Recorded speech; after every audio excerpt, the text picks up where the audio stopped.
So this is AGX, the proud product of AGX1, real-time health-based crop dusting drone. This drone is customizable with crop variety, age and season. So we are using leaf color chart called LCC to determine the health index of crops. So farmers use LCC to compare the colors of the leaf and they decide the treatment dose. So we are doing the exact thing using computer vision. So this drone will only spray the required amount of fertilizer on top of the crop.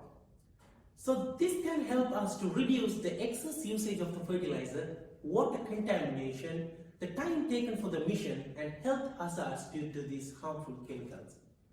So this drone can be used not only for spraying fertilizer, we can spray weedicide and pesticide as well. During the mission, it looks at the crop and decides the spraying rate on spot. If it doesn't see any crop, it stops spraying.